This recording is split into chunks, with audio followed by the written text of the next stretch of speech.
et de Spinoza prouve, l'arche de Noé n'a jamais pu exister. Imaginez un instant que vous puissiez remonter le temps jusqu'en 1665. Les rues d'Amsterdam résonnent du bruit des sabots sur les pavés mouillés. Dans une petite maison modeste, un homme de 33 ans, aux cheveux noirs bouclés et aux yeux perçants, trempe sa plume dans l'encre. Il ne le sait pas encore, mais les mots qu'il s'apprête à écrire vont ébranler les fondements de 3 religions monothéistes et révolutionner à jamais notre façon de comprendre les textes sacrés. Cet homme, c'est Baruch Spinoza, et ce qu'il va découvrir sur l'arche de Noé va vous laisser sans voix. Mais avant de plonger dans cette histoire extraordinaire, si vous aimez les récits qui défient les idées reçues et nous font réfléchir différemment, n'oubliez pas de vous abonner à la chaîne pour ne manquer aucun de ces moments fascinants. D'ailleurs, dites-moi dans les commentaires de quel pays vous regardez cette vidéo et à quelle heure vous l'écoutez. Cela m'aide énormément à comprendre notre communauté internationale.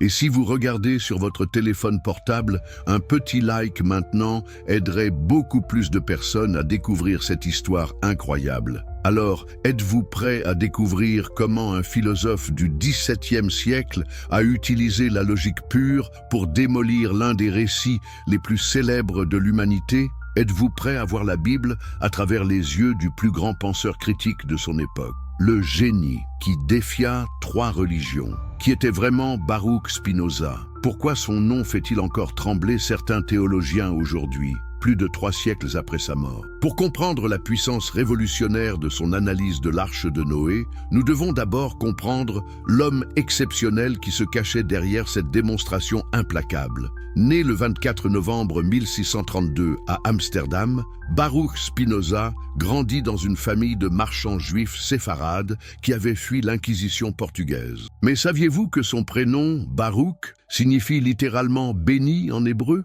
Quelle ironie du destin quand on sait que cet homme béni allait devenir l'un des plus grands iconoclastes de l'histoire de la pensée occidentale. Dès son plus jeune âge, Spinoza montre des capacités intellectuelles extraordinaires. Il maîtrise parfaitement l'hébreu, le portugais, l'espagnol, le hollandais et le latin. Mais surtout, il développe cette curiosité insatiable qui le caractérisera toute sa vie. Vous imaginez un enfant de 12 ans qui pose des questions si dérangeantes sur les textes sacrés que ses professeurs commencent à s'inquiéter. C'était Spinoza. Dans la synagogue portugaise d'Amsterdam, le jeune Baruch étudie la Torah, le Talmud et les commentaires rabbiniques. Mais contrairement à ses condisciples qui acceptent les enseignements traditionnels, lui commence à poser des questions embarrassantes. Pourquoi Moïse parle-t-il de sa propre mort dans le Deutéronome? Comment peut-il y avoir de la lumière avant la création du soleil dans la Genèse? Ces questions, apparemment innocentes, révèlent déjà l'esprit analytique qui va révolutionner l'exégèse biblique. Mais ce qui distingue vraiment Spinoza de tous ses contemporains, c'est sa méthode révolutionnaire. Imaginez-vous à une époque où remettre en question la Bible était passible de mort dans la plupart des pays européens. Comment un homme seul a-t-il eu le courage de développer une approche si radicalement nouvelle? La réponse réside dans son génie méthodologique. Spinoza fut le premier penseur de l'histoire à appliquer les méthodes de la géométrie euclidienne à l'analyse des textes sacrés. Vous connaissez Euclide? Ces éléments de géométrie, avec leurs axiomes, leurs postulats et leurs démonstrations logiques, eh bien, Spinoza a eu cette idée géniale d'appliquer la même rigueur logique à l'étude de la Bible. Mais comment fait-on de la géométrie avec des textes religieux? Spinoza commence par établir des axiomes de base. Premier axiome, la nature suit des lois immuables. Deuxième axiome, ces lois ne peuvent être suspendues, même par Dieu. Troisième axiome, tout phénomène doit pouvoir être expliqué par des causes naturelles. Ces principes, révolutionnaires à l'époque, vont devenir les fondements de l'exégèse moderne. Appliquer ces axiomes à l'arche de Noé, vous imaginez le résultat? C'est exactement ce que Spinoza va faire, avec une précision chirurgicale qui va réduire en miettes toute possibilité d'une interprétation littérale de ce récit. Mais avant d'aller plus loin, comprenez-vous à quel point cette approche était dangereuse? En 1656, à l'âge de 23 ans seulement, Spinoza est excommunié de la communauté juive d'Amsterdam. L'acte d'excommunication, conservé aujourd'hui encore dans les archives de la synagogue portugaise, est d'une violence inouïe. Écoutez ces mots terrifiants. Maudit soit-il le jour, maudit soit-il la nuit, maudit soit-il quand il se couche, et maudit soit-il quand il se lève, que l'Éternel ne lui pardonne jamais.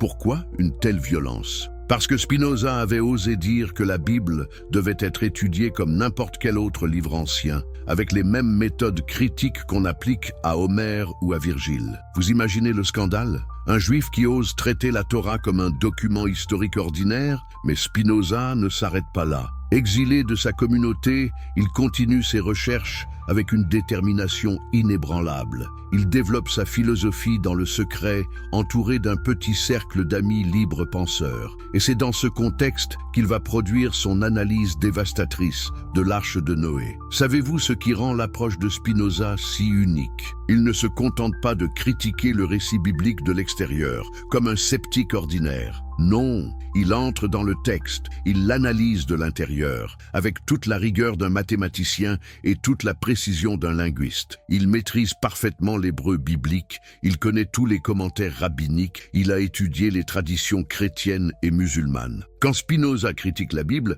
il le fait en connaissance de cause absolue. Et c'est précisément cette maîtrise parfaite qui rend son analyse si dévastatrice. Comment réfuter un homme qui connaît les textes sacrés mieux que la plupart des théologiens de son époque? Comment l'accuser d'ignorance quand il cite l'hébreu avec une précision parfaite et qu'il connaît par cœur les moindres subtilités du texte original? Mais ce qui fascine le plus chez Spinoza, c'est sa méthode d'approche du récit de l'Arche. Au lieu de rejeter l'histoire en bloc, comme le feraient des sceptiques ordinaires, il va la disséquer pièce par pièce avec la précision d'un anatomiste. Il va examiner chaque détail technique, chaque dimension donnée par le texte biblique, chaque implication logique du récit. Vous vous demandez sûrement comment un homme du XVIIe siècle pouvait avoir accès à toutes les connaissances scientifiques nécessaires pour une telle analyse. C'est là que le génie de Spinoza éclate dans toute sa splendeur. Non seulement il maîtrise parfaitement les mathématiques et la physique de son époque, mais il est aussi en contact avec tous les grands savants de son temps. Imaginez la richesse de son réseau intellectuel. Il correspond avec Leibniz, l'un des inventeurs du calcul infinitésimal. Il échange avec Huygens, le grand physicien hollandais qui a découvert les anneaux de Saturne. Il dialogue avec les membres de la Royal Society de Londres, cette académie scientifique qui révolutionne alors notre compréhension de la nature. Mais surtout, Spinoza a accès aux récits de voyage de son époque, ces témoignages extraordinaires qui révèlent l'existence d'animaux exotiques dans des continents lointains. Vous imaginez l'impact de ces découvertes sur un esprit aussi analytique que le sien, quand il apprend l'existence des kangourous en Australie, des lamas en Amérique du Sud, des girafes en Afrique. Comment peut-il encore croire que tous ces animaux ont pu se retrouver ensemble sur une seule embarcation au Moyen-Orient ? C'est exactement cette convergence entre érudition biblique et connaissances scientifiques modernes qui va permettre à Spinoza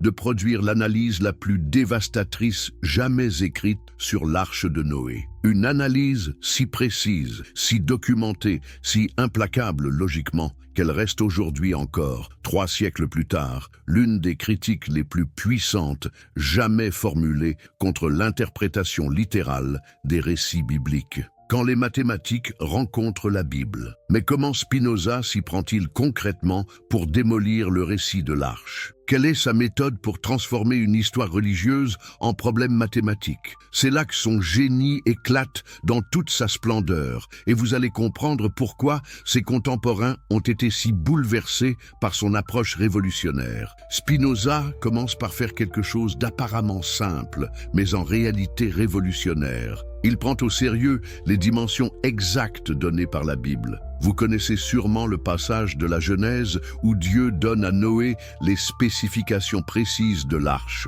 Tu la feras de 300 coudées de longueur, de 50 coudées de largeur et de 30 coudées de hauteur. Mais que représentent exactement ces mesures? Spinoza, avec sa rigueur habituelle, commence par convertir ces coudées bibliques en mesures de son époque. Une coudée, c'est environ 45 cm. Faites le calcul. 300 coudées de long, cela fait 135 mètres. 50 coudées de large, 22 mètres et demi. 30 coudées de haut, 13 mètres et demi. Vous visualisez ces dimensions? Imaginez un navire de 135 mètres de long. C'est énorme pour l'époque, mais est-ce suffisant pour la mission que lui assigne la Bible? Spinoza va calculer minutieusement le volume total disponible, environ 40 et 1 000 mètres cubes. Un volume impressionnant, certes, mais est-il suffisant pour ce que le récit biblique prétend y faire entrer? Car c'est là que le problème devient vraiment passionnant. Que doit contenir cette arche selon la Bible? Tu prendras auprès de toi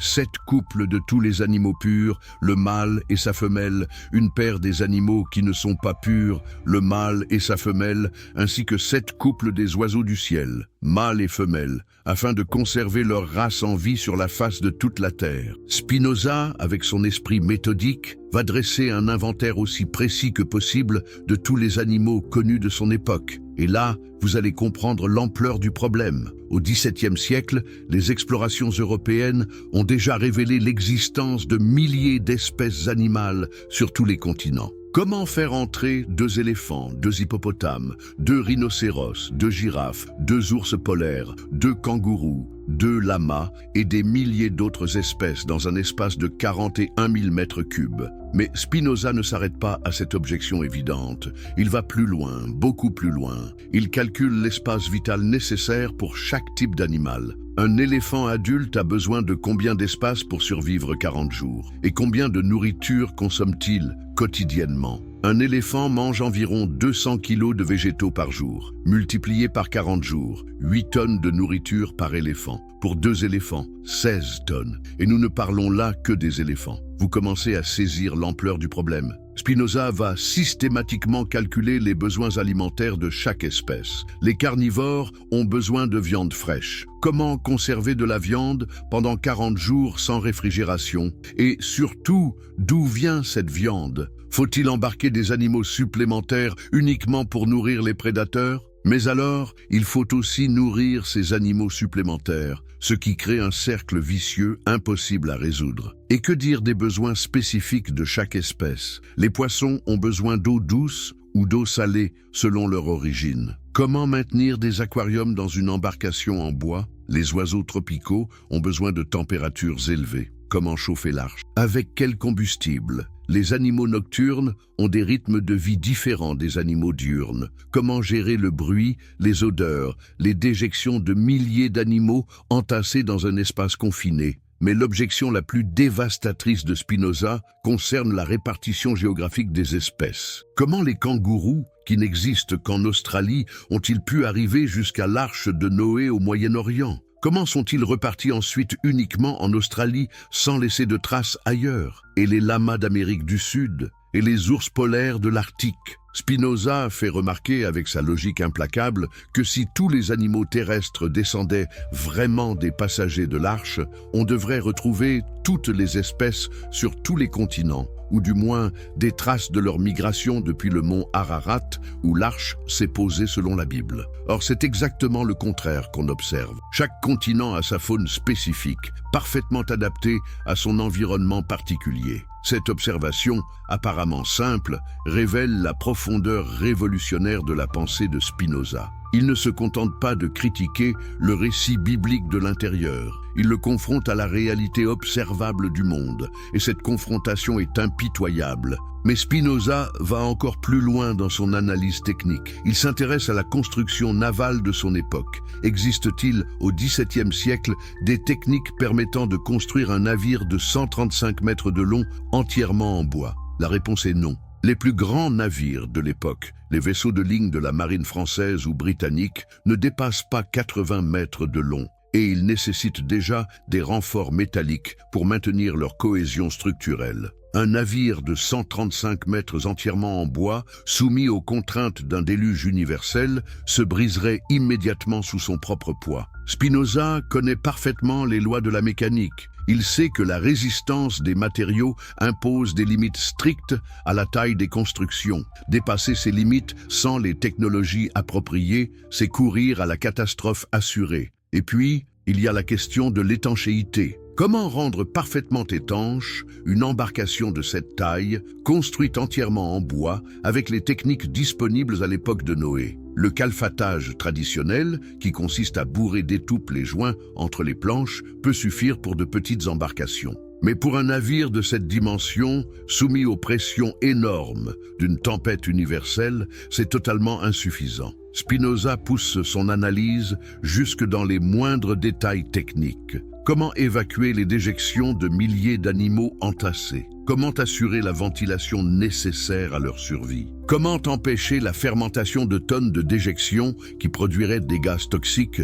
Comment maintenir une température viable pour des espèces venant de tous les climats de la planète? Chaque question soulevée par Spinoza révèle une impossibilité supplémentaire, et l'accumulation de toutes ces impossibilités crée une démonstration d'une puissance irrésistible. Ce n'est plus de la critique religieuse, c'est de la science pure, appliquée à un récit traditionnel. Mais ce qui rend l'approche de Spinoza si remarquable, c'est qu'il ne cherche pas à ridiculiser le récit biblique. Au contraire, il le prend au sérieux, tellement au sérieux qu'il en examine tous les aspects avec une rigueur scientifique impeccable. Et c'est précisément cette rigueur respectueuse qui rend sa démonstration si dévastatrice. De Goethe, la révolution biologique de Spinoza. Mais l'analyse de Spinoza ne s'arrête pas aux problèmes de construction navale et de logistique. Il va pousser sa réflexion vers un domaine encore plus fascinant, la biologie. Et c'est là, peut-être, que son génie éclate le plus brillamment, car il va anticiper de plusieurs siècles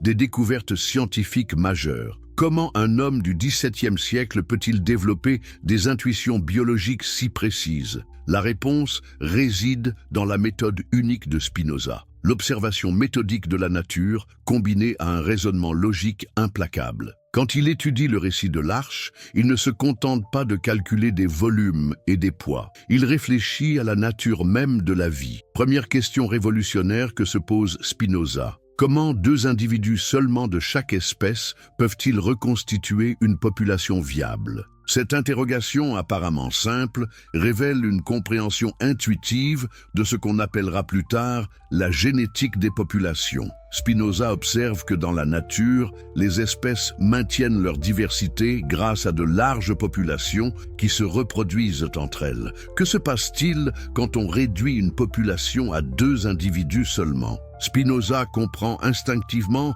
que cette réduction drastique créerait ce qu'on appelle aujourd'hui un goulot d'étranglement génétique. Les descendants de ces deux seuls reproducteurs seraient forcés de s'accoupler entre frères et sœurs, puis entre cousins, créant une consanguinité généralisée aux conséquences catastrophiques. Mais comment Spinoza peut-il deviner les effets de la consanguinité sans connaître les lois de l'hérédité? Par l'observation directe. Il a certainement remarqué que les éleveurs de son époque évitent soigneusement les accouplements entre animaux trop proches parents, précisément parce qu'ils produisent des descendants fragiles, mal formés ou stériles. Cette observation empirique le conduit à une conclusion logique imparable. Deux individus ne peuvent pas reconstituer une espèce viable à long terme. Il faut une population minimale, suffisamment diverse génétiquement pour maintenir la vitalité d'une espèce. Cette intuition de Spinoza ne sera formalisée scientifiquement qu'au XXe siècle avec les travaux de Sewall Wright sur la génétique des populations. Mais Spinoza va encore plus loin dans son analyse biologique. Il s'interroge sur les chaînes alimentaires. Comment maintenir l'équilibre écologique à l'intérieur de l'Arche? Cette question révèle une compréhension remarquablement moderne des écosystèmes. Imaginez la situation. Vous enfermez dans un espace confiné des prédateurs et leurs proies habituelles. Que va-t-il se passer? Les prédateurs vont naturellement chasser leurs proies. Mais si vous n'avez que deux individus de chaque espèce proie, la première chasse élimine définitivement l'espèce. Et une fois les proies épuisées, que mangent les prédateurs? Ils meurent à leur tour ou se dévorent entre eux. Spinoza développe cette réflexion avec une logique implacable. Pour nourrir un couple de lions pendant 40 jours, combien de couples d'antilopes faut-il embarquer? Et pour nourrir ces antilopes, combien de tonnes d'herbe? Et pour faire pousser cette herbe, quelle surface de terre végétale? Et pour maintenir cette terre, quel système d'irrigation? Chaque question ouvre un abîme de complexité supplémentaire. Mais l'intuition biologique la plus géniale de Spinoza concerne peut-être l'adaptation des espèces à leur environnement. il observe que chaque animal est parfaitement adapté à son habitat naturel. Les ours polaires ont une fourrure épaisse pour résister au froid arctique. Les chameaux ont des bosses pour stocker les graisses dans le désert. Les poissons des grands fonds ont des organes spéciaux pour résister à la pression. Comment tous ces animaux, parfaitement spécialisés pour des environnements si différents, pourraient-ils coexister dans l'espace confiné d'une embarcation? Un ours polaire mourrait de chaleur dans le même espace qu'un chameau. Un poisson des abysses exploserait littéralement s'il était remonté à la surface. Spinoza comprend intuitivement que la diversité biologique est le résultat d'une adaptation fine à des environnements spécifiques, pas le produit d'une création uniforme à partir d'un seul lieu. Cette observation le conduit à une révolution conceptuelle majeure. Si les espèces sont adaptées à leurs environnements respectifs, c'est qu'elles ont évolué dans ces environnements. L'idée d'une création simultanée de toutes les espèces dans une seule région géographique devient absurde. Spinoza pousse cette logique jusqu'à ses conséquences ultimes. Si un couple de kangourous a survécu au déluge sur l'Arche de Noé, comment a-t-il rejoint l'Australie ensuite? Ces animaux ne savent pas nager sur des milliers de kilomètres d'océan. Ils ne peuvent pas voler. Ils ne peuvent pas traverser les déserts et les chaînes de montagnes qui séparent le Moyen-Orient de l'Australie. Et surtout, pourquoi ne trouve-t-on aucune trace de kangourous fossiles entre le mont Ararat et l'Australie? Si ces animaux avaient vraiment migré depuis le Moyen-Orient, on devrait retrouver leurs ossements tout le long du chemin parcouru. Or, c'est exactement le contraire qu'on observe. Les kangourous n'existent qu'en Australie, comme s'ils avaient toujours vécu là-bas. Cette réflexion conduit Spinoza à une intuition révolutionnaire. Et si les espèces étaient apparues directement dans leurs habitats actuels, au lieu d'avoir été créées toutes ensemble dans un seul endroit?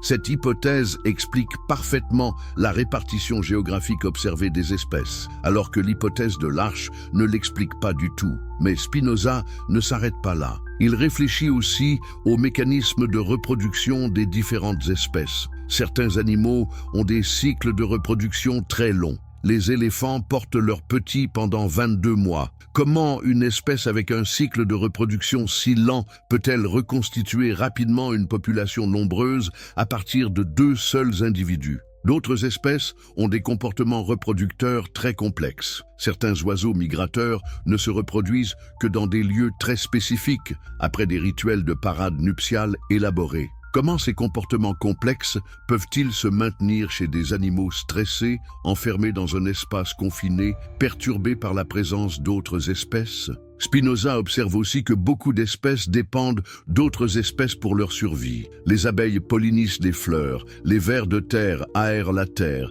les prédateurs régulent les populations de leurs proies. Comment maintenir ces équilibres écologiques complexes avec seulement 2 représentants de chaque espèce? Toutes ces observations convergent vers une conclusion inévitable. La biodiversité actuelle ne peut pas résulter de la survie de quelques couples d'animaux sauvés par une arche. Elle résulte d'un processus beaucoup plus complexe, beaucoup plus long, beaucoup plus diversifié. Cette conclusion biologique de Spinoza rejoint parfaitement ses conclusions physiques et logiques. De quelque angle qu'on aborde le problème, l'impossibilité du récit littéral de l'arche devient évidente.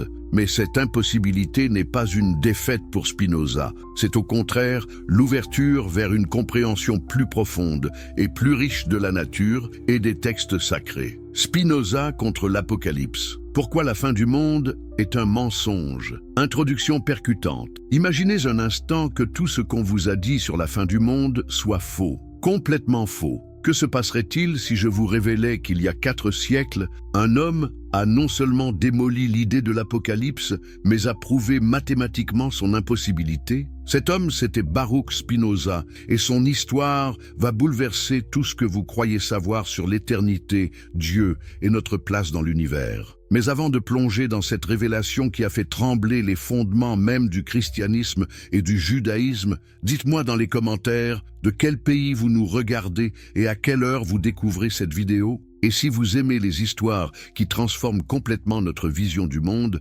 n'oubliez pas de vous abonner à la chaîne pour ne manquer aucun de ces moments de révélation pure. D'ailleurs, si vous regardez sur votre téléphone, un petit geste qui nous aide énormément à toucher plus de personnes. Tapez rapidement sur l'écran pour activer les réactions. Cela aide vraiment l'algorithme à faire découvrir ses idées révolutionnaires à d'autres esprits curieux comme le vôtre. Mais revenons à notre histoire. Savez-vous pourquoi Spinoza a été excommunié de la communauté juive d'Amsterdam à seulement 23 ans? Pourquoi ses livres ont été interdits par l'Église catholique? Pourquoi même les philosophes les plus progressistes de son époque l'ont traité d'athée dangereux? La réponse va vous stupéfier, parce qu'il avait osé dire que l'Apocalypse était impossible. Pas improbable, impossible. La substance éternelle de Spinoza. Nous sommes en 1632 à Amsterdam. Dans le quartier juif de la Vlooienburg naît un enfant qui va révolutionner à jamais notre compréhension de la réalité.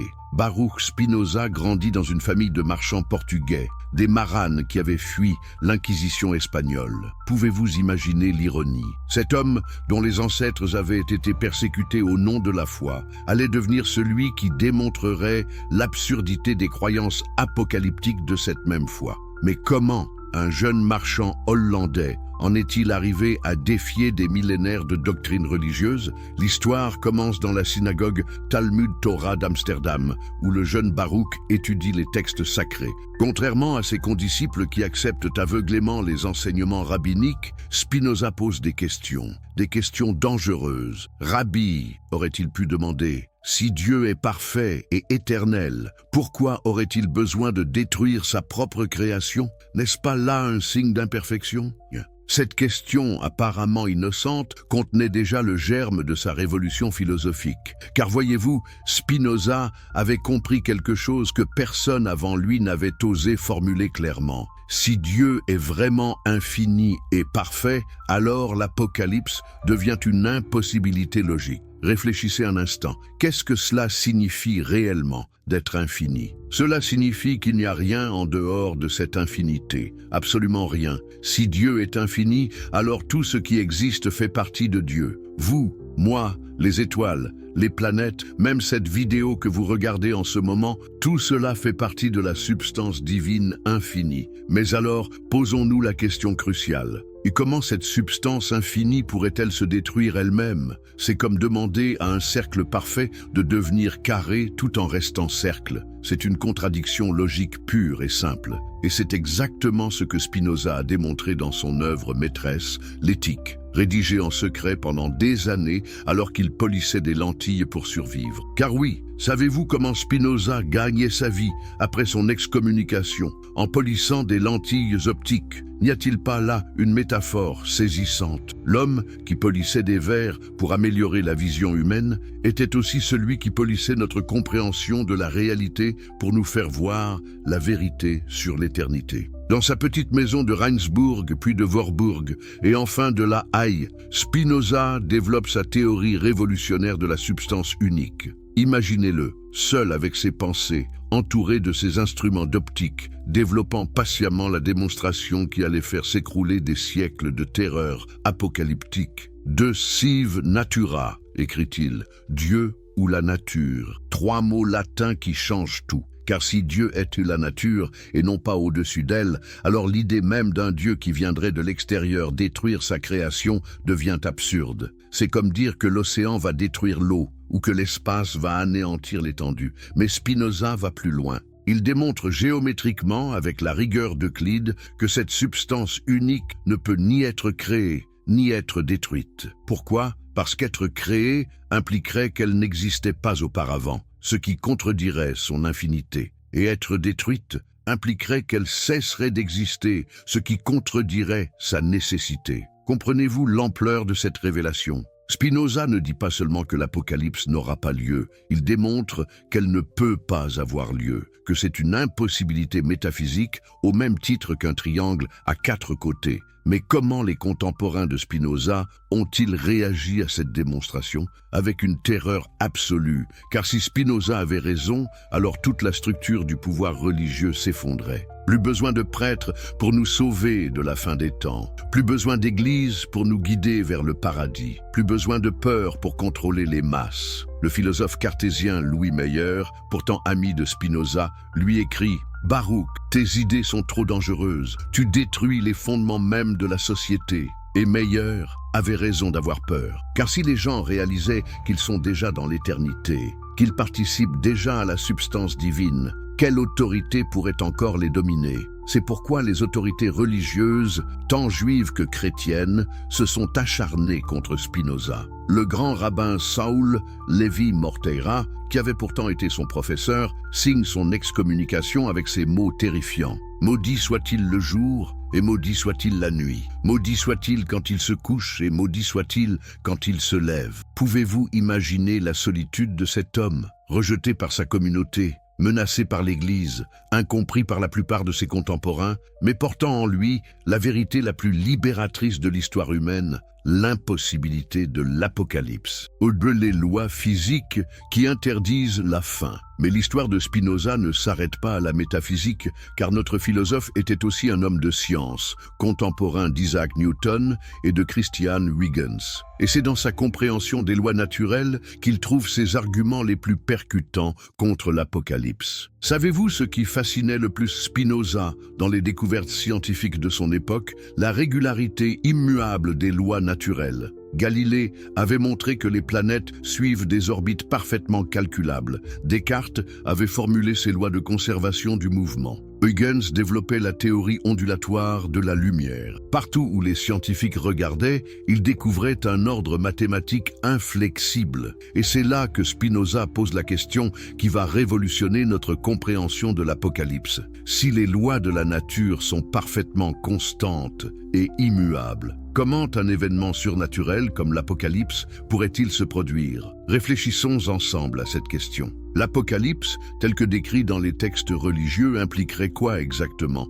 La suspension des lois de la gravitation pour permettre aux morts de ressusciter, la violation des lois de la thermodynamique pour permettre la destruction totale de la matière, l'annulation des principes de conservation de l'énergie pour permettre l'anéantissement complet de l'univers. Mais est-ce que vous réalisez ce que cela signifierait concrètement? Si les lois naturelles pouvaient être suspendues, même une seule fois, alors aucune connaissance scientifique ne serait possible. Comment pourrions-nous faire des prédictions astronomiques si Dieu pouvait décider demain d'inverser la gravitation? Comment pourrions-nous construire des ponts si les lois de la physique pouvaient être annulées à tout moment? Spinoza, qui avait étudié les œuvres de Galilée et correspondait avec les plus grands scientifiques de son temps, avait parfaitement compris cette implication. Dans une lettre à son ami Henry Oldenburg, secrétaire de la Royal Society de Londres, il écrit « La nature suit des lois fixes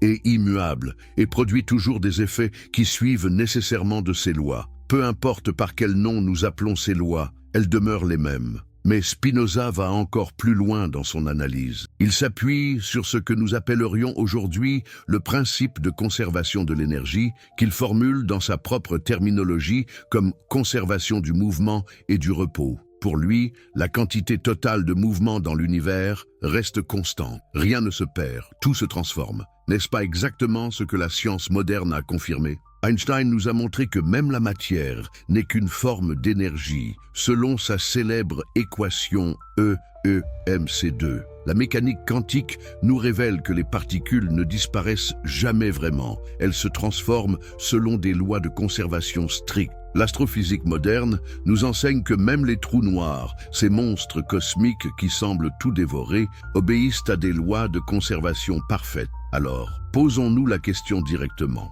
Comment l'Apocalypse pourrait-elle se produire sans violer ces lois fondamentales? Pour que l'univers soit détruit, il faudrait que toute son énergie disparaisse. Mais disparaître vers où? En dehors de l'univers. Mais s'il n'y a rien en dehors de l'univers, comment quelque chose pourrait-il y disparaître? Spinoza avait anticipé cette impossibilité. Dans l'éthique, il démontre que aucune chose ne peut être détruite si ce n'est par une cause extérieure. Mais s'il n'existe qu'une seule substance infinie, quelle cause extérieure pourrait la détruire? C'est comme demander ce qui se trouve au nord du pôle Nord. La question elle-même n'a pas de sens, mais savez-vous ce qui rend l'argumentation de Spinoza encore plus puissante? Il ne se contente pas de nier l'Apocalypse, il explique pourquoi nous y croyons. Et son explication est d'une modernité saisissante. Selon Spinoza, notre croyance en l'apocalypse vient de notre tendance naturelle à imaginer des fins au processus naturel. Nous voyons les organismes naître et mourir, nous observons les civilisations s'élever et s'effondrer,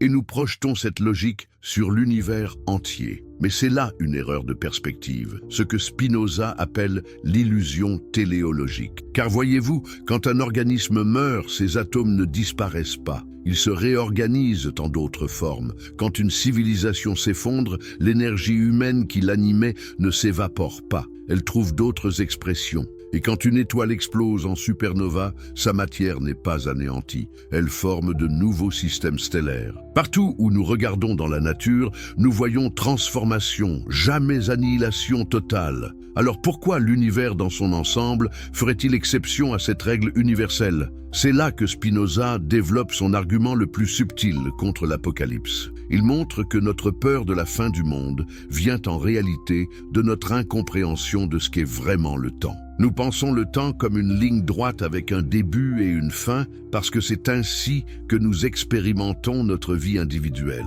Mais le temps cosmique, le temps de l'univers, n'obéit pas à cette logique. Dans ses échanges avec Leibniz, Spinoza développe une conception du temps qui annonce étrangement la relativité d'Einstein. Pour lui, le temps n'est pas un contenant absolu dans lequel les événements se déroulent, mais plutôt une mesure des relations entre les choses. Et si le temps n'est qu'une relation, comment pourrait-il finir? Imaginez un instant que vous puissiez observer l'univers depuis l'extérieur du temps. Que verriez-vous? Non pas une histoire avec un début et une fin, mais plutôt une structure éternelle, comme une symphonie qu'on pourrait appréhender dans sa totalité. L'Apocalypse, dans cette perspective, devient aussi absurde que de dire qu'une symphonie finit quand on arrête de l'écouter. La psychologie du délire apocalyptique. Mais alors, si Spinoza a raison, si l'apocalypse est effectivement impossible, pourquoi y croyons-nous? Pourquoi cette croyance persiste-t-elle à travers les siècles et les cultures? C'est là que notre philosophe révèle son génie psychologique, anticipant de 3 siècles les découvertes de la psychanalyse et de la psychologie sociale. L'histoire personnelle de Spinoza nous donne des clés fascinantes pour comprendre cette analyse. Rappelez-vous, il a grandi dans une communauté de Maranes, ces juifs qui avaient été forcés de se convertir au christianisme en Espagne et au Portugal, mais qui pratiquaient secrètement leur religion. Ces gens avaient vécu dans la terreur constante d'être découverts par l'Inquisition. Ils avaient vu leurs proches brûlés vifs sur les bûchers. Ils avaient fui d'un pays à l'autre, toujours menacés par la mort. Ne pensez-vous pas que cette expérience familiale a donné à Spinoza une compréhension unique de ce qu'est la peur, de comment la terreur peut dominer l'esprit humain et le pousser à accepter les croyances les plus irrationnelles? Dans l'éthique, Spinoza développe sa théorie des passions tristes. Selon lui, il existe des émotions qui diminuent notre puissance d'agir et de penser. La peur, la haine, la jalousie, l'espoir mal placé. Et devinez quelle est la passion triste par excellence? La peur de la mort et par extension la peur de la fin du monde. Mais pourquoi cette peur est-elle si puissante? Spinoza nous explique que c'est parce qu'elle touche à notre instinct de conservation le plus profond. Chaque être vivant, dit-il, s'efforce de persévérer dans son être. C'est ce qu'il appelle le conatus. Nous sommes programmés pour survivre, et cette programmation nous rend particulièrement sensibles à tout ce qui menace notre existence. Le problème, c'est que notre imagination amplifie cette peur naturelle jusqu'à l'absurde. Nous ne nous contentons pas de craindre notre propre mort, nous craignons la mort de tout l'univers. Nous projetons nos angoisses personnelles sur le cosmos entier. Et c'est là que les religions apocalyptiques trouvent leur terreau le plus fertile. Savez-vous comment les premiers chrétiens utilisaient la peur de l'Apocalypse? Saint Paul lui-même écrivait aux Corinthiens « Le temps se fait court. L'empereur romain lui-même allait bientôt tomber. Le monde allait s'effondrer. Seuls les croyants seraient sauvés. » Cette rhétorique de l'urgence, de la fin imminente, était un outil de conversion extraordinairement efficace. Et cette même stratégie se répète à travers l'histoire. En l'an 1000, les chroniqueurs rapportent que les foules se rassemblaient dans les églises, persuadées que le monde allait finir. Au XVIe siècle, les prédicateurs protestants annonçaient l'apocalypse pour justifier la réforme. Au XXe siècle, les sectes millénaires ont fleuri, promettant à leurs adeptes d'échapper à la destruction finale. Mais Spinoza avait compris le mécanisme psychologique sous-jacent. Dans son traité théologico-politique, il écrit « Les hommes ne sont jamais plus disposés à croire des absurdités que lorsqu'ils sont dominés par la peur. La peur court-circuite notre capacité de raisonnement. Elle nous fait accepter des explications irrationnelles plutôt que d'affronter l'incertitude. Et le plus pervers, c'est que cette peur devient auto-entretenue. Plus nous y pensons, plus elle grandit. Plus elle grandit, plus nous cherchons des confirmations dans notre environnement. Chaque catastrophe naturelle devient un signe de la fin des temps. Chaque guerre devient l'annonce de l'Armagédon. Chaque épidémie devient la preuve que l'apocalypse approche. Spinoza avait observé ce phénomène de son vivant. En 1665, la grande peste de Londres fait rage. En 1666, le grand incendie dévaste la ville. Les prédicateurs ne se privent pas d'annoncer que c'est là le début de la fin, d'autant plus que 1666 contient le fameux « nombre de la bête ». Mais Spinoza, lui, garde la tête froide. Il analyse ces événements comme des phénomènes naturels, ayant des causes naturelles, pas comme des signes surnaturels. Dans une lettre à son ami Hugo Boxel, qui croyait aux fantômes et aux présages, Spinoza écrit avec son ironie habituelle « Mon cher Hugo, si vous voulez vraiment croire aux esprits, pourquoi ne pas croire aussi aux centaures et aux sirènes ? Au moins, ces créatures auraient l'excuse d'être plus divertissantes. Mais derrière cette ironie,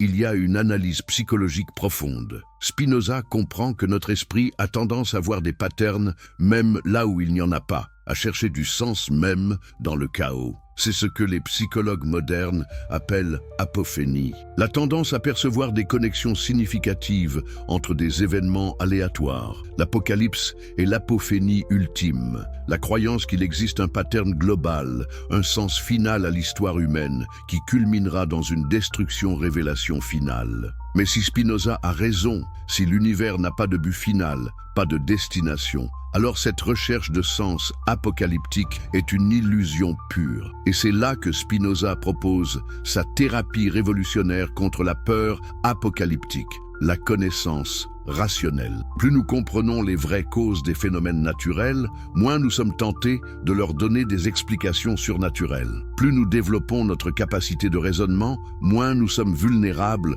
aux manipulations de la peur. Mais cette thérapie n'est pas facile à appliquer. Elle demande du courage, de la persévérance, une certaine solitude même. Car celui qui refuse de partager les peurs collectives de son époque s'expose à l'incompréhension, voire à l'hostilité. Spinoza en savait quelque chose, lui qui a vécu ces dernières années dans un relatif isolement, incompris de presque tous ses contemporains. Pourtant, il persévérait dans sa mission de libération rationnelle, car il avait compris quelque chose d'essentiel. La liberté véritable ne consiste pas à échapper à l'apocalypse, mais à réaliser qu'il n'y a rien à fuir. La liberté, c'est la compréhension de notre place éternelle dans la substance infinie de l'univers. Cette révélation psychologique de Spinoza résonne étrangement avec les découvertes de la psychologie moderne. Les thérapies cognitives nous apprennent que nos peurs irrationnelles peuvent être guéries par la compréhension de leurs mécanismes. La méditation nous enseigne que l'angoisse existentielle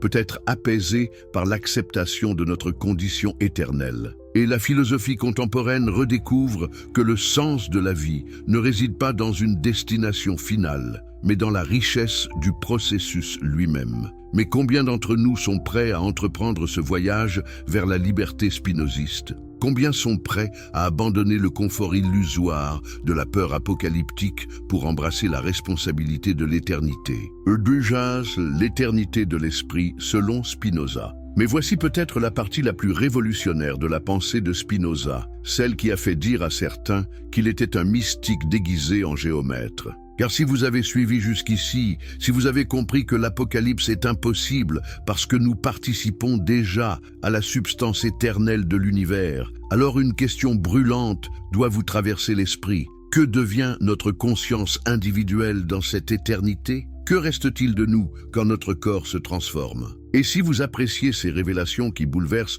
notre compréhension de l'existence, n'hésitez pas à vous abonner pour ne rien manquer de ces explorations philosophiques qui changent la vie. D'ailleurs, dites-nous en commentaire de quel pays vous nous suivez et à quelle heure vous découvrez cette vidéo. Cette communauté internationale de chercheurs de vérité me fascine toujours. Si vous regardez sur téléphone, un petit geste qui nous aide énormément, activez les réactions en tapotant l'écran. Cela permet à plus de personnes de découvrir ces idées libératrices. L'histoire de la découverte spinoziste de l'éternité de l'esprit commence par un drame personnel. En 1654, alors que Baruch n'a que 22 ans, son père Michael meurt. Le jeune homme se retrouve seul pour gérer l'entreprise familiale d'import-export, mais surtout, il est confronté brutalement à la mortalité. Que reste-t-il de son père ? Où est parti cet esprit brillant qui lui avait transmis l'amour de l'étude? Les rabbins de la synagogue lui donnent la réponse traditionnelle. L'âme de son père attend la résurrection des morts qui aura lieu lors de l'avènement du Messie. Mais cette réponse ne satisfait pas le jeune Spinoza. Car si l'âme survit séparément du corps, qu'est-ce qui garantit qu'elle reste la même? Et si elle change, est-ce encore vraiment l'âme de son père? C'est dans cette période de deuil et de questionnement que Spinoza commence à développer sa théorie révolutionnaire de l'esprit. Contrairement à Descartes qui imaginait l'âme comme une substance séparée du corps, Spinoza comprend que l'esprit et le corps ne sont que deux aspects de la même réalité. L'esprit n'est pas dans le corps comme un pilote dans son navire, mais l'esprit est l'idée du corps. Mais qu'est-ce que cela signifie concrètement? Imaginez que vous observiez une danse. Vous pouvez la décrire sous deux aspects, les mouvements physiques des danseurs ou la beauté artistique qui se dégage de ces mouvements. Ces deux descriptions parlent de la même réalité, mais sous des angles différents. C'est exactement ainsi que Spinoza conçoit la relation entre le corps et l'esprit. Cette découverte va révolutionner sa compréhension de l'immortalité. Car si l'esprit est l'idée du corps, alors certaines parties de cette idée peuvent être éternelles, même quand le corps physique se transforme. Mais lesquelles? Et comment? C'est là que Spinoza fait appel à sa formation mathématique. Vous souvenez-vous qu'il avait étudié les mathématiques avec l'humaniste Franciscus van den Enden? Van den Enden lui avait enseigné quelque chose de crucial. Il existe des vérités mathématiques qui sont éternelles. La démonstration du théorème de Pythagore était vraie avant qu'Euclide la découvre. Elle sera vraie après la disparition de notre civilisation. Spinoza fait alors un bond intellectuel génial. Si certaines idées mathématiques sont éternelles, et si notre esprit est capable de comprendre ces idées, alors notre esprit participe d'une certaine manière à l'éternité. Plus nous développons notre connaissance rationnelle, plus nous actualisons cette dimension éternelle de notre être. Mais attention, Spinoza ne parle pas ici d'une survie personnelle au sens traditionnel. Il ne s'agit pas de retrouver papa et maman au paradis avec nos souvenirs et notre personnalité intacte. Non, ce qui survit, c'est ce qu'il y a de plus universel en nous. Notre capacité à comprendre les vérités éternelles. Cette théorie prend toute sa dimension quand Spinoza l'applique à sa propre situation. Excommunié, rejeté par sa communauté, menacé par les autorités religieuses, il trouve dans cette conception de l'éternité une consolation profonde. Car même si son corps périra, même si ses livres sont brûlés, les vérités qu'il a découvertes continueront d'exister dans la structure même de la réalité. N'y a-t-il pas là une forme d'immortalité plus noble que celle promise par les religions? Au lieu d'une survie égoïste centrée sur la préservation de notre moi individuel, Spinoza nous propose une immortalité basée sur notre participation à l'universel. Plus nous comprenons, plus nous devenons éternels. Cette conception trouve son illustration la plus poignante dans les dernières années de la vie de Spinoza. Installé dans sa petite chambre de La Haye, chez la famille Van der Spyk, il sait que sa santé se détériore. Les poussières de verre qu'il inhale en polissant ses lentilles ont probablement endommagé ses poumons. Il tousse, il s'affaiblit, mais il continue d'écrire, de correspondre, de penser. Savez-vous ce qu'il écrit dans une de ses dernières lettres à son ami Ehrenfried Walter von Tschirnhaus? Mon cher ami, je ne crains pas la mort, car j'ai appris à distinguer en moi ce qui est temporel de ce qui est éternel. Ce qui en moi comprend les vérités géométriques ne peut périr, car ces vérités elles-mêmes ne peuvent périr. Cette sérénité face à la mort n'est pas du stoïcisme, c'est la conséquence logique de sa philosophie. Si nous sommes des modes de la substance éternelle, si notre esprit participe à l'intellect infini de Dieu nature, alors la mort du corps individuel n'est qu'une transformation parmi d'autres dans l'économie générale de l'être. Mais Spinoza va encore plus loin. Il distingue 3 genres de connaissances et montre que seul le 3e genre, qu'il appelle connaissance intuitive, nous donne accès à l'éternité. Le premier genre, l'imagination, nous donne une connaissance confuse, basée sur les sens. Le 2e genre, la raison, nous permet de comprendre les lois générales. Mais le 3e genre nous fait saisir l'essence éternelle des choses particulières. Qu'est-ce que cela signifie concrètement ? Imaginez que vous contempliez un coucher de soleil. Au premier niveau, vous voyez des couleurs, vous ressentez des émotions. Au 2e niveau, vous comprenez les lois de l'optique qui expliquent ces couleurs. Mais au 3e niveau, vous saisissez intuitivement comment ce coucher de soleil particulier exprime la nécessité éternelle de la nature. Vous voyez l'éternel dans le temporel. Cette expérience du 3e genre de connaissance, Spinoza l'appelle amor Dei intellectualis, l'amour intellectuel de Dieu. Et c'est là, dit-il, que nous touchons à l'éternité. Gardant cette expérience, la distinction entre le sujet qui connaît et l'objet connu s'estompe. Nous ne contemplons plus l'éternité de l'extérieur, nous y participons directement. Pouvez-vous imaginer l'audace de cette proposition ? Spinoza nous dit que nous n'avons pas besoin d'attendre l'Apocalypse et la résurrection pour accéder à l'éternité. L'éternité est accessible ici et maintenant, dans l'acte même de la compréhension rationnelle. Chaque fois que nous comprenons vraiment quelque chose, nous sortons du temps pour entrer dans l'éternel. Cette théorie explique aussi pourquoi Spinoza n'avait pas peur des menaces de ses contemporains. Quand le fanatique Albertus Berg, ancien élève devenu jésuite, lui écrit pour le menacer des flammes de l'enfer, Spinoza lui répond avec un calme olympien « Mon cher Albertus, vous me menacez de supplices éternels, mais vous ne comprenez pas que l'éternité n'est pas une durée très longue, c'est l'absence même de durée. Et dans cette éternité, il n'y a place ni pour la récompense, ni pour le châtiment, seulement pour la béatitude de la compréhension. N'est-ce pas là une révolution complète de notre conception de l'au-delà ? Au lieu d'un tribunal divin qui juge nos actions passées, Spinoza nous propose une éternité qui se vit dans le présent de la connaissance. Au lieu d'une résurrection des corps qui attend la fin des temps, il nous offre une immortalité de l'esprit qui commence dès que nous commençons à vraiment comprendre. Cette conception spinoziste de l'éternité va influencer profondément la philosophie ultérieure. Hegel y puisera son idée de l'esprit absolu. Schopenhauer, malgré ses critiques, reconnaîtra la grandeur de cette vision. Nietzsche lui-même, quand il parlera de l'éternel retour, ne fera que radicaliser l'intuition spinoziste selon laquelle l'éternité se vit dans l'instant. Mais surtout, cette théorie nous libère définitivement de l'angoisse apocalyptique. Car si nous pouvons dès maintenant participer à l'éternité, pourquoi aurions-nous besoin d'une fin du monde pour accéder à l'absolu ? L'apocalypse devient non seulement impossible, mais inutile. Une éthique pour l'éternité. Mais alors, si l'apocalypse est impossible, si nous participons déjà à l'éternité, comment devons-nous vivre ? Cette question, Spinoza se l'est posée avec une urgence particulière après son excommunication. Rejeté par sa communauté d'origine, il devait inventer une nouvelle manière de vivre, une éthique qui ne s'appuie ni sur la peur du châtiment divin, ni sur l'espoir d'une récompense dans l'au-delà. L'histoire de cette invention éthique commence de manière surprenante. En 1161, Spinoza s'installe à Rindsburg, un petit village près de Leyde, connu pour abriter une communauté de collégiens, ces chrétiens dissidents qui prônaient un retour aux sources de l'Évangile sans hiérarchie ecclésiastique.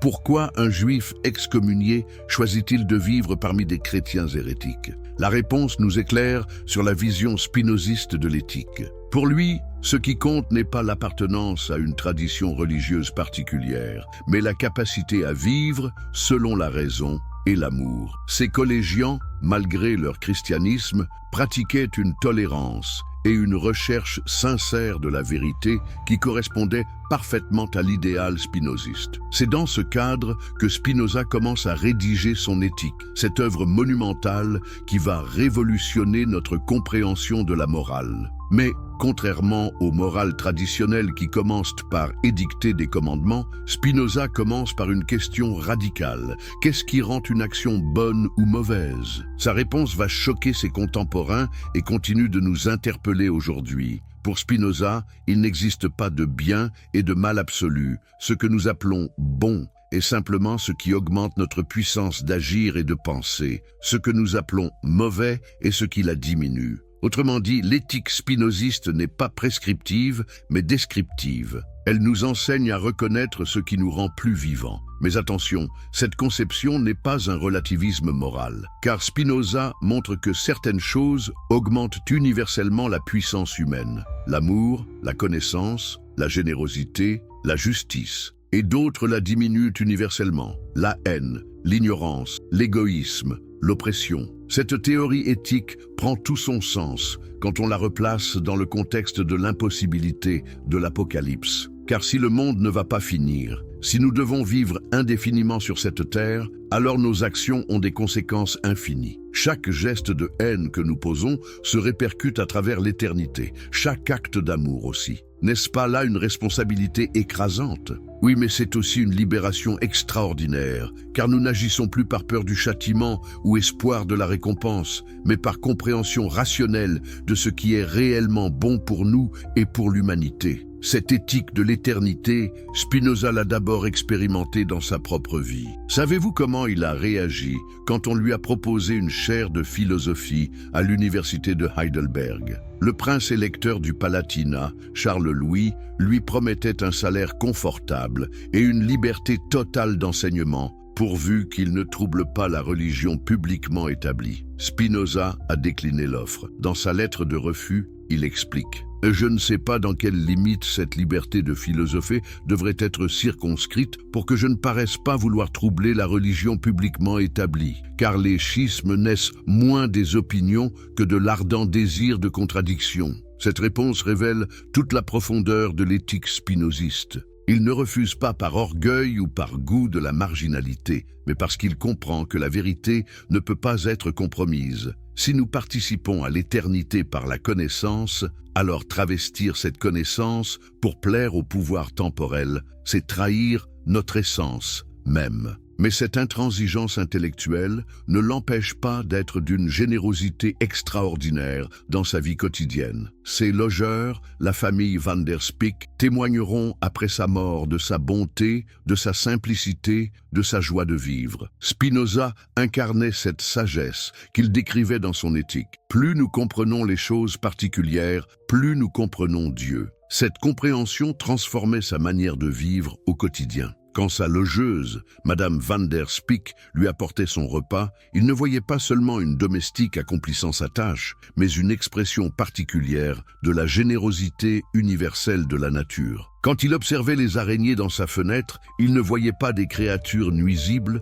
mais des manifestations admirables de l'ingéniosité naturelle. Cette capacité à voir l'éternel dans le quotidien, c'est ce que Spinoza appelle béatitude. Et contrairement à la béatitude promise par les religions pour l'au-delà, celle-ci est accessible immédiatement à quiconque développe sa capacité de compréhension rationnelle. Mais comment cette éthique individuelle peut-elle se traduire en programme social? Car si Spinoza a raison, si nous devons vivre indéfiniment ensemble sur cette terre, il nous faut des institutions qui favorisent l'épanouissement de tous, pas seulement de quelques-uns. C'est là que Spinoza développe sa théorie politique révolutionnaire. Dans son traité politique, inachevé à sa mort, il esquisse les contours d'une société basée sur la raison plutôt que sur la peur. Une société où les lois ne seraient pas des commandements divins imposés d'en haut, mais des accords rationnels négociés entre égaux. Cette vision politique découle directement de sa critique de l'Apocalypse. Car si les gouvernants ne peuvent plus invoquer la volonté divine ou la fin des temps pour justifier leur autorité, sur quoi peuvent-ils la fonder? Uniquement sur leur capacité à servir l'intérêt général, c'est-à-dire à augmenter la puissance collective de la société. Spinoza anticipe ici les démocraties modernes, mais il va plus loin. Il imagine une société où l'éducation rationnelle serait généralisée, où chaque citoyen développerait sa capacité de jugement autonome. Une société où la superstition serait remplacée par la connaissance, où la peur serait remplacée par l'amour. Cette utopie spinoziste peut sembler naïve, mais elle est en réalité d'un réalisme politique très subtil, car Spinoza comprend que les hommes ne peuvent être gouvernés durablement par la contrainte. Tôt ou tard, ils se révoltent contre ce qui opprime leur nature profonde. La seule autorité stable est celle qui s'appuie sur la raison partagée. N'est-ce pas exactement ce que nous observons dans l'histoire? Les régimes basés sur la terreur apocalyptique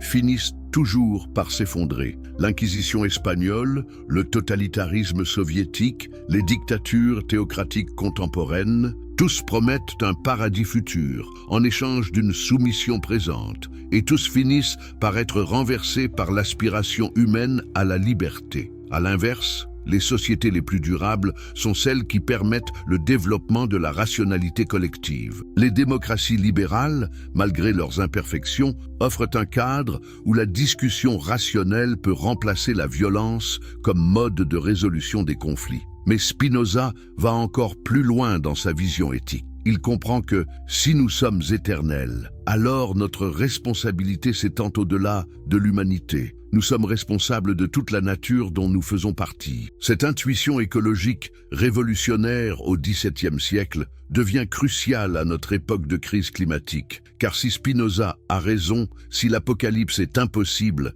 alors nous ne pouvons pas compter sur une intervention divine pour réparer les dégâts que nous causons à la planète. Nous devons assumer notre responsabilité d'être rationnels et agir en conséquence. Cette responsabilité écologique découle logiquement de la métaphysique spinoziste. Si nous sommes des parties de la nature, alors détruire la nature, c'est nous autodétruire. Si nous participons à la substance infinie, alors chaque espèce que nous exterminons, chaque écosystème que nous détruisons, c'est une diminution de notre propre être. Mais cette responsabilité, loin d'être écrasante, peut devenir source de joie. Car comprendre notre place dans l'économie générale de la nature, c'est accéder à une forme de sagesse qui nous réconcilie avec notre condition. Nous ne sommes plus des étrangers dans un monde hostile, mais des participants conscients à la créativité infinie de l'univers. Cette sagesse écologique spinoziste résonne étrangement avec les découvertes de la science contemporaine. L'écologie nous enseigne que nous sommes interconnectés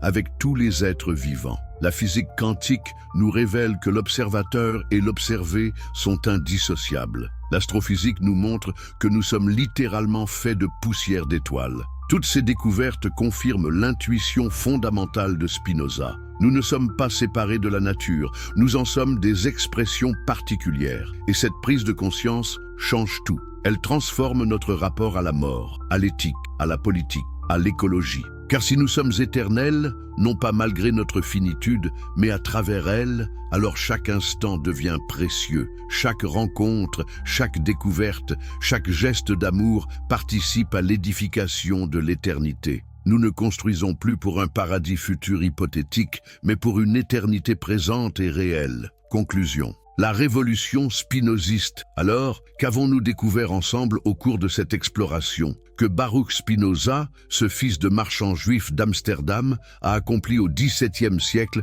la plus grande révolution intellectuelle de l'histoire humaine. Il a démontré l'impossibilité de l'apocalypse et ouvert la voie à une éthique de l'éternité. Cette révolution, nous l'avons vu, s'articule autour de 3 découvertes majeures. Premièrement, la démonstration métaphysique que l'univers, étant constitué d'une seule substance infinie et éternelle, ne peut ni commencer ni finir. L'Apocalypse devient une contradiction logique, aussi absurde qu'un cercle carré. Deuxièmement, l'analyse psychologique des mécanismes qui nous font croire à la fin du monde. Spinoza nous montre que cette croyance naît de notre peur de la mort projetée sur l'univers entier et qu'elle est entretenue par des pouvoirs qui utilisent cette peur pour nous dominer. Troisièmement, la proposition d'une alternative libératrice. Au lieu d'attendre une résurrection hypothétique après un apocalypse impossible, nous pouvons accéder dès maintenant à l'éternité par le développement de notre connaissance rationnelle et de notre capacité d'amour. Mais au-delà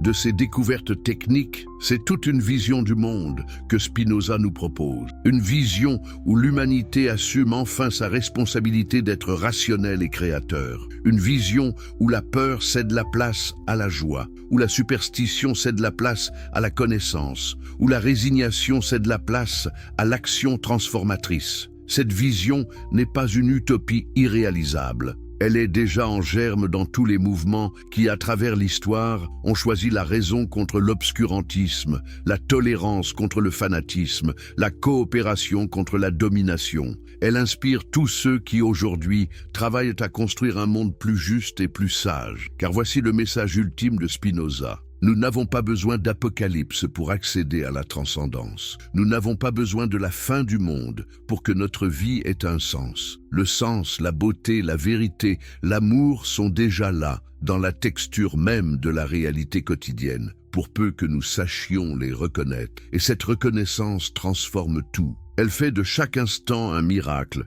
de chaque rencontre une révélation, de chaque découverte une participation à l'éternel. Elle nous libère de l'angoisse existentielle et nous ouvre à la joie d'exister. Mais cette libération n'est pas automatique. Elle demande un effort constant de compréhension, de remise en question, de dépassement de nos peurs et de nos préjugés. Elle demande le courage de penser par nous-mêmes, même quand cela nous isole temporairement de nos contemporains. Spinoza lui-même a payé ce prix. Excommunié, incompris, menacé, il a vécu ces dernières années dans une relative solitude. Mais il savait que les idées vraies finissent toujours par triompher, parce qu'elles correspondent à la structure profonde de la réalité. Et en effet, 3 siècles après sa mort, les idées de Spinoza continuent de germer et de porter leurs fruits.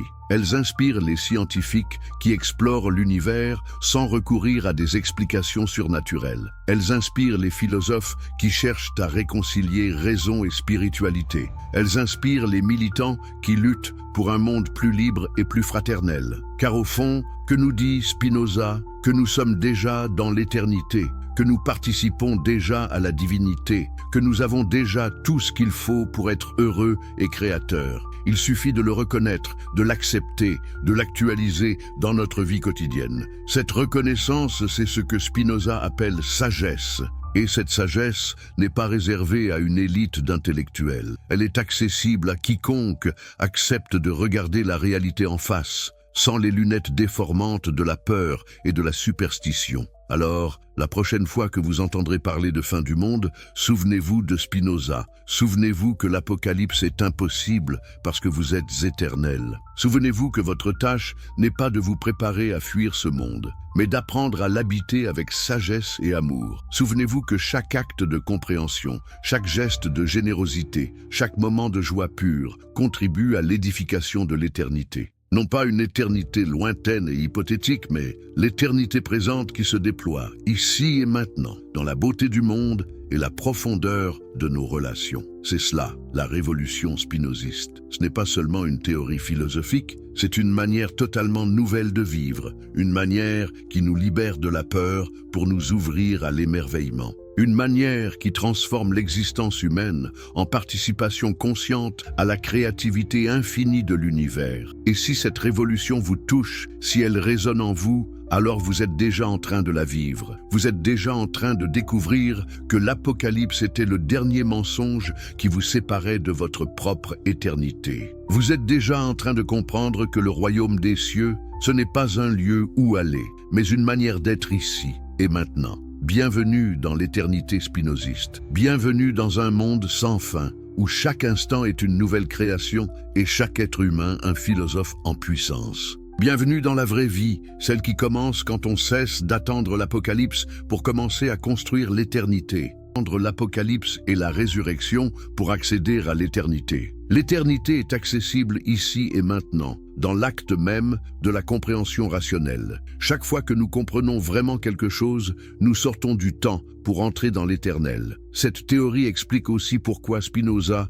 n'avait pas peur des menaces de ses contemporains. Quand le fanatique Albertus Berg, ancien élève devenu jésuite, lui écrit pour le menacer des flammes de l'enfer, Spinoza lui répond avec un calme olympien « Mon cher Albertus, vous me menacez de supplices éternels, Mais vous ne comprenez pas que l'éternité n'est pas une durée très longue, c'est l'absence même de durée. Et dans cette éternité, il n'y a place ni pour la récompense, ni pour le châtiment, seulement pour la béatitude de la compréhension. N'est-ce pas là une révolution complète de notre conception de l'au-delà? Au lieu d'un tribunal divin qui juge nos actions passées, Spinoza nous propose une éternité qui se vit dans le présent de la connaissance. Au lieu d'une résurrection des corps qui attend la fin des temps, il nous offre une immortalité de l'esprit qui commence dès que nous commençons à vraiment comprendre. Cette conception spinoziste de l'éternité va influencer profondément la philosophie ultérieure. Hegel y puisera son idée de l'esprit absolu. Schopenhauer, malgré ses critiques, reconnaîtra la grandeur de cette vision.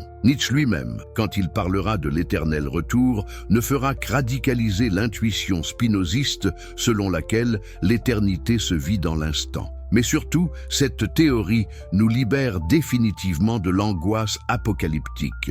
Car si nous pouvons dès maintenant participer à l'éternité, pourquoi aurions-nous besoin d'une fin du monde pour accéder à l'absolu? L'apocalypse devient non seulement impossible, mais inutile. Une éthique pour l'éternité. Mais alors, si l'apocalypse est impossible, si nous participons déjà à l'éternité, comment devons-nous vivre? Cette question, Spinoza se l'est posée avec une urgence particulière après son excommunication. Rejeté par sa communauté d'origine, il devait inventer une nouvelle manière de vivre, une éthique qui ne s'appuie ni sur la peur du châtiment divin, ni sur l'espoir d'une récompense dans l'au-delà. L'histoire de cette invention éthique commence de manière surprenante. En 1161, Spinoza s'installe à Rindsburg, un petit village près de Leyde, connu pour abriter une communauté de collégiens, ces chrétiens dissidents qui prônaient un retour aux sources de l'Évangile sans hiérarchie ecclésiastique. Pourquoi un juif excommunié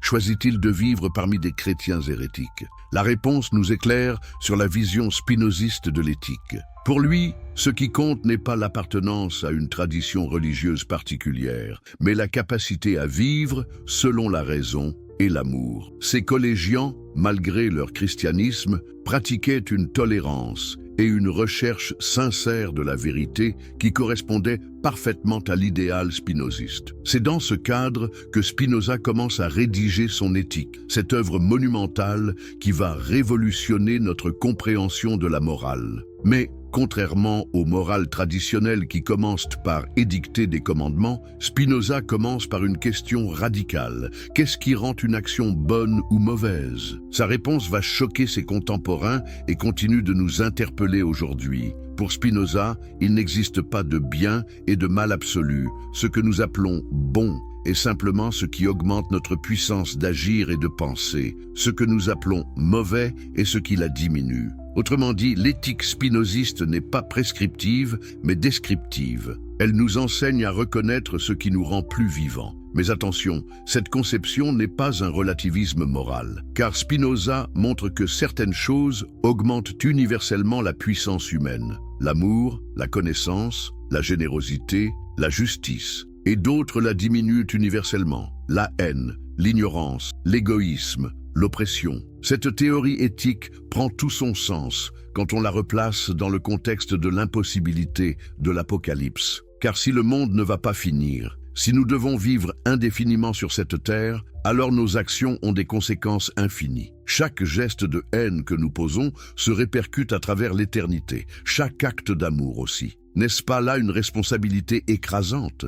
Oui, mais c'est aussi une libération extraordinaire, car nous n'agissons plus par peur du châtiment ou espoir de la récompense, mais par compréhension rationnelle de ce qui est réellement bon pour nous et pour l'humanité. Cette éthique de l'éternité, Spinoza l'a d'abord expérimentée dans sa propre vie. Savez-vous comment il a réagi quand on lui a proposé une chaire de philosophie à l'université de Heidelberg ? Le prince électeur du Palatinat, Charles-Louis, lui promettait un salaire confortable et une liberté totale d'enseignement, pourvu qu'il ne trouble pas la religion publiquement établie. Spinoza a décliné l'offre. Dans sa lettre de refus, il explique « Je ne sais pas dans quelle limite cette liberté de philosopher devrait être circonscrite pour que je ne paraisse pas vouloir troubler la religion publiquement établie, car les schismes naissent moins des opinions que de l'ardent désir de contradiction. » Cette réponse révèle toute la profondeur de l'éthique spinoziste. Il ne refuse pas par orgueil ou par goût de la marginalité,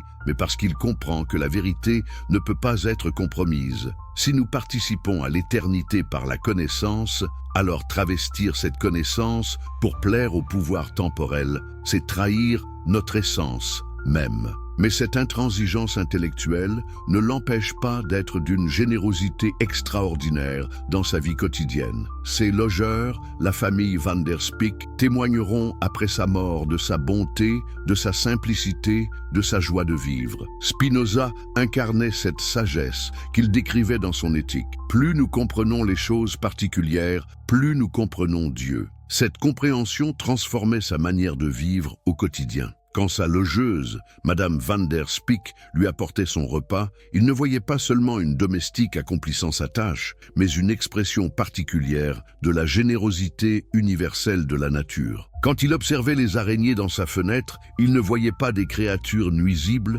mais des manifestations admirables de l'ingéniosité naturelle. Cette capacité à voir l'éternel dans le quotidien, c'est ce que Spinoza appelle béatitude. Et contrairement à la béatitude promise par les religions pour l'au-delà, celle-ci est accessible immédiatement à quiconque développe sa capacité de compréhension rationnelle. Mais comment cette éthique individuelle peut-elle se traduire en programme social?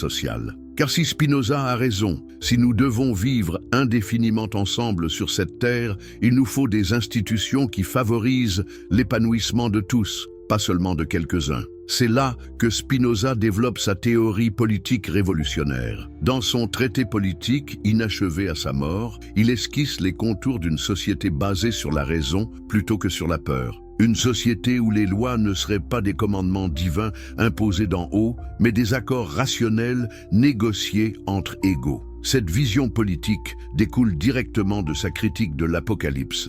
Car si les gouvernants ne peuvent plus invoquer la volonté divine ou la fin des temps pour justifier leur autorité, sur quoi peuvent-ils la fonder? Uniquement sur leur capacité à servir l'intérêt général, c'est-à-dire à augmenter la puissance collective de la société. Spinoza anticipe ici les démocraties modernes, mais il va plus loin. Il imagine une société où l'éducation rationnelle serait généralisée, où chaque citoyen développerait sa capacité de jugement autonome. Une société où la superstition serait remplacée par la connaissance, où la peur serait remplacée par l'amour. Cette utopie spinoziste peut sembler naïve, mais elle est en réalité d'un réalisme politique très subtil, car Spinoza comprend que les hommes ne peuvent être gouvernés durablement par la contrainte. Tôt ou tard, ils se révoltent contre ce qui opprime leur nature profonde. La seule autorité stable est celle qui s'appuie sur la raison partagée. N'est-ce pas exactement ce que nous observons dans l'histoire? Les régimes basés sur la terreur apocalyptique finissent toujours par s'effondrer. L'Inquisition espagnole, le totalitarisme soviétique, les dictatures théocratiques contemporaines, tous promettent un paradis futur en échange d'une soumission présente, et tous finissent par être renversés par l'aspiration humaine à la liberté. À l'inverse, les sociétés les plus durables sont celles qui permettent le développement de la rationalité collective. Les démocraties libérales, malgré leurs imperfections, offrent un cadre où la discussion rationnelle peut remplacer la violence comme mode de résolution des conflits. Mais Spinoza va encore plus loin dans sa vision éthique. Il comprend que si nous sommes éternels, alors notre responsabilité s'étend au-delà de l'humanité. Nous sommes responsables de toute la nature dont nous faisons partie. Cette intuition écologique révolutionnaire au XVIIe siècle devient cruciale à notre époque de crise climatique. Car si Spinoza a raison, si l'apocalypse est impossible, alors nous ne pouvons pas compter sur une intervention divine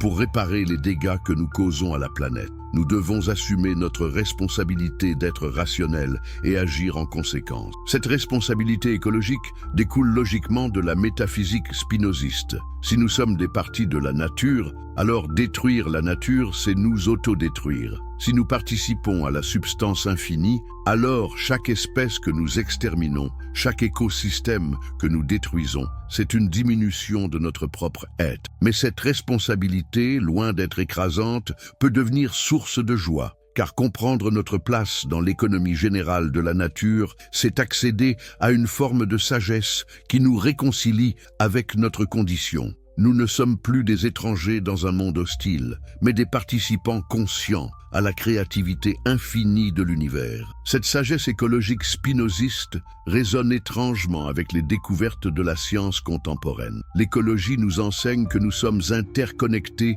avec tous les êtres vivants. La physique quantique nous révèle que l'observateur et l'observé sont indissociables. L'astrophysique nous montre que nous sommes littéralement faits de poussière d'étoiles. Toutes ces découvertes confirment l'intuition fondamentale de Spinoza. Nous ne sommes pas séparés de la nature, nous en sommes des expressions particulières. Et cette prise de conscience change tout. Elle transforme notre rapport à la mort, à l'éthique, à la politique, à l'écologie. Car si nous sommes éternels, non pas malgré notre finitude, mais à travers elle, alors chaque instant devient précieux. Chaque rencontre, chaque découverte, chaque geste d'amour participe à l'édification de l'éternité. Nous ne construisons plus pour un paradis futur hypothétique, mais pour une éternité présente et réelle. Conclusion. La révolution spinoziste. Alors, qu'avons-nous découvert ensemble au cours de cette exploration? Que Baruch Spinoza, ce fils de marchand juif d'Amsterdam, a accompli au XVIIe siècle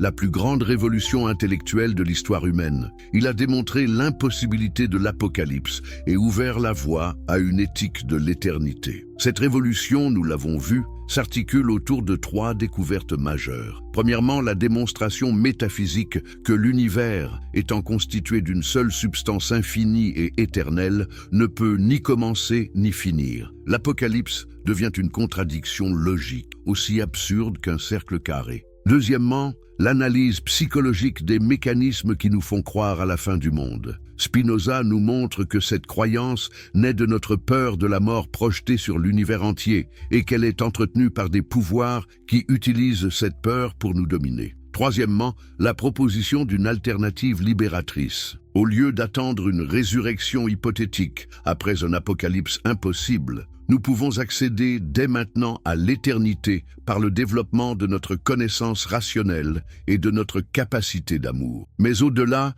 de ces découvertes techniques, c'est toute une vision du monde que Spinoza nous propose. Une vision où l'humanité assume enfin sa responsabilité d'être rationnelle et créateur. Une vision où la peur cède la place à la joie, où la superstition cède la place à la connaissance, où la résignation cède la place à l'action transformatrice. Cette vision n'est pas une utopie irréalisable. Elle est déjà en germe dans tous les mouvements qui, à travers l'histoire, ont choisi la raison contre l'obscurantisme, la tolérance contre le fanatisme, la coopération contre la domination. Elle inspire tous ceux qui, aujourd'hui, travaillent à construire un monde plus juste et plus sage. Car voici le message ultime de Spinoza. Nous n'avons pas besoin d'apocalypse pour accéder à la transcendance. Nous n'avons pas besoin de la fin du monde pour que notre vie ait un sens. Le sens, la beauté, la vérité, l'amour sont déjà là, dans la texture même de la réalité quotidienne,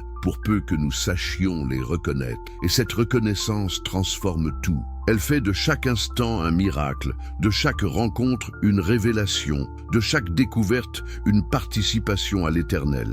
Elle nous libère de l'angoisse existentielle et nous ouvre à la joie d'exister. Mais cette libération n'est pas automatique. Elle demande un effort constant de compréhension, de remise en question, de dépassement de nos peurs et de nos préjugés. Elle demande le courage de penser par nous-mêmes, même quand cela nous isole temporairement de nos contemporains. Spinoza lui-même a payé ce prix. Excommunié, incompris, menacé, il a vécu ces dernières années dans une relative solitude. Mais il savait que les idées vraies finissent toujours par triompher, parce qu'elles correspondent à la structure profonde de la réalité. Et en effet, 3 siècles après sa mort, les idées de Spinoza continuent de germer et de porter leurs fruits. Elles inspirent les scientifiques qui explorent l'univers sans recourir à des explications surnaturelles. Elles inspirent les philosophes qui cherchent à réconcilier raison et spiritualité. Elles inspirent les militants qui luttent pour un monde plus libre et plus fraternel. Car au fond, que nous dit Spinoza? Que nous sommes déjà dans l'éternité, que nous participons déjà à la divinité, que nous avons déjà tout ce qu'il faut pour être heureux et créateurs. Il suffit de le reconnaître, de l'accepter, de l'actualiser dans notre vie quotidienne. Cette reconnaissance, c'est ce que Spinoza appelle sagesse. Et cette sagesse n'est pas réservée à une élite d'intellectuels. Elle est accessible à quiconque accepte de regarder la réalité en face, sans les lunettes déformantes de la peur et de la superstition. Alors, la prochaine fois que vous entendrez parler de fin du monde, souvenez-vous de Spinoza. Souvenez-vous que l'Apocalypse est impossible parce que vous êtes éternel. Souvenez-vous que votre tâche n'est pas de vous préparer à fuir ce monde, mais d'apprendre à l'habiter avec sagesse et amour. Souvenez-vous que chaque acte de compréhension, chaque geste de générosité, chaque moment de joie pure contribue à l'édification de l'éternité. Non pas une éternité lointaine et hypothétique, mais l'éternité présente qui se déploie, ici et maintenant, dans la beauté du monde et la profondeur de nos relations. C'est cela, la révolution spinoziste. Ce n'est pas seulement une théorie philosophique, c'est une manière totalement nouvelle de vivre, une manière qui nous libère de la peur pour nous ouvrir à l'émerveillement.